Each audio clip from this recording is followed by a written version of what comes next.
സ്വന്തം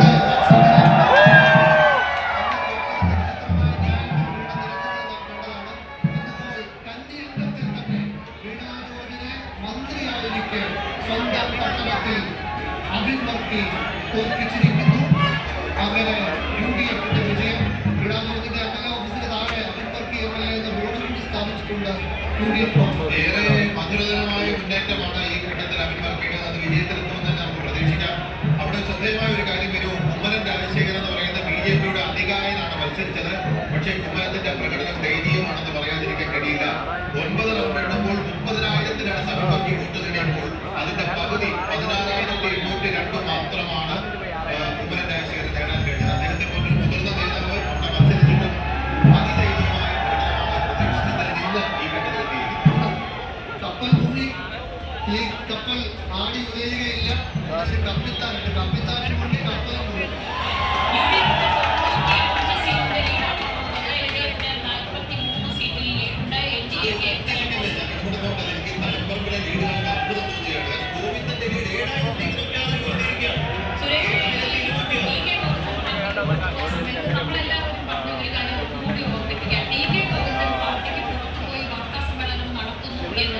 പിണറായി വിജയൻ ഓഫീസിലെ ടിവിയിൽ കണ്ടാകുന്നു എന്നാണ് ഞാൻ മനസ്സിലാക്കുന്നത്.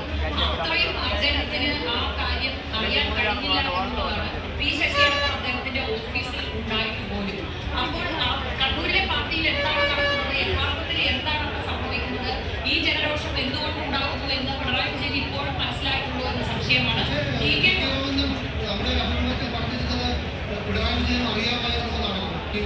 ഈ പ്രശ്നങ്ങൾ പിണറായി വിജയൻ അറിയാമായിരുന്നു. അതിനകത്ത് ഞാൻ ടിവിയോട് സംസാരിച്ചതാണ്. TK ഗോവിന്ദൻ വാർത്താ സമ്മേളനം നടത്താൻ പോകുന്നത് EP ജയരാജന്റെ വീട്ടിൽ നിന്നാണ്.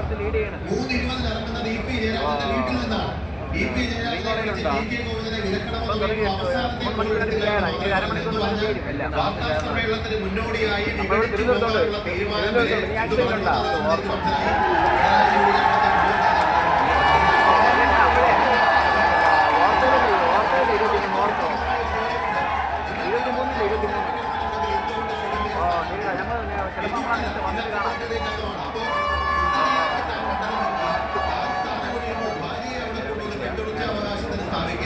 അതിനെതിരെ പോരാട്ടം നടത്തുക മാത്രമല്ല പുറത്തിറങ്ങിയത് ഈ TK ഗോവിന്ദൻ മത്സരിച്ചപ്പോൾ 7,222,000 വോട്ട് ഭൂരിപക്ഷം കിടന്ന പാർട്ടി കോട്ടയാണ്. UDF പിന്തുണയോടെ TK ഗോവിന്ദൻ CPM സംസ്ഥാന സെക്രട്ടറിമാരുടെ ഭാര്യമാർക്ക് അവർ നേതാക്കന്മാരായിരിക്കാം, പക്ഷെ അവർക്ക് സീറ്റ് കൊടുക്കുന്ന ഏർപ്പാട് ഈ പാർട്ടിയിലുണ്ട്. നേരത്തെ ആർ ബിന്ദു ആയിരുന്നു, ഇപ്പോൾ PK ശ്യാമളയാണ്. ആർ ബിന്ദു ഇപ്പോൾ തോമസ് ഉണ്ണിയാണ് ഇപ്പോൾ പരാജയപ്പെടുകയാണ്. PK ശ്യാമളയും ഇപ്പോൾ പരാജയപ്പെടുകയാണ്. പാർട്ടിയിലെ സ്വജന പക്ഷപാതം ആളുകൾക്ക് മനസ്സിലാകുന്നു എന്നുള്ളതാണ്. PV അൻവർ പരിമോനിസം എന്നൊക്കെ പറഞ്ഞു, പക്ഷെ യഥാർത്ഥത്തിൽ അതല്ല. അതിനപ്പുറമുള്ള സ്വജന പക്ഷപാതം പാർട്ടിയിൽ നടക്കുന്നുണ്ട് എന്ന് ജനം പറയുന്നു, പാർട്ടി പ്രവർത്തകർ പറയുന്നു.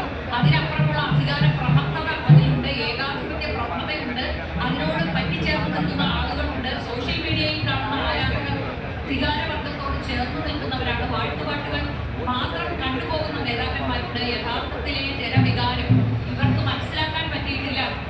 അതാണ് വസ്തുത. യഥാർത്ഥത്തിലെ ജനവികാരം എന്താണ്, ജനത്തിന്റെ മനസ്സിൽ എന്താണ്, അവരെന്ത് ആഗ്രഹിക്കുന്നു.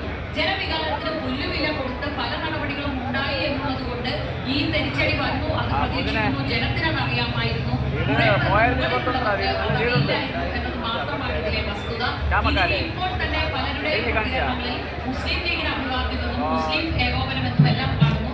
അതെല്ലാം ശുദ്ധ വർഗപരമാണ്, വിഡിത്തമാണ്. ജാതി സമുദായം തിരിച്ചതിനെ ഒരിക്കലും വിലയിരുത്തരുത്. ഇത് ജനവികാരമാണ്. ജനത്തെ ജനമായി കാണാൻ പറ്റുന്നില്ല എന്നതാണ് CPMന്റെ പരാജയം. ലോക്സഭാ തെരഞ്ഞെടുപ്പിന് മുമ്പ് വരെ മുസ്ലിം പ്രീണനമായിരുന്നു. അതിൽ തോറ്റപ്പോൾ പെട്ടെന്ന് പിറ്റേ ദിവസം MV ഗോവിന്ദൻ അടക്കം ഉള്ളവരാണ് പ്ലേറ്റ് തിരിച്ച് ഉടനെ അത് മുസ്ലിം ജമാഅത്തെ ഇസ്ലാമിയെ SDPIയും ചാരിക്കൊണ്ട് മുസ്ലിം വിരോധത്തിലേക്ക് മാറി. അവിടുന്ന് വെള്ളാപ്പള്ളിയെ പ്രീണിപ്പിക്കലായി, വണ്ടിയിൽ കയറ്റലായി.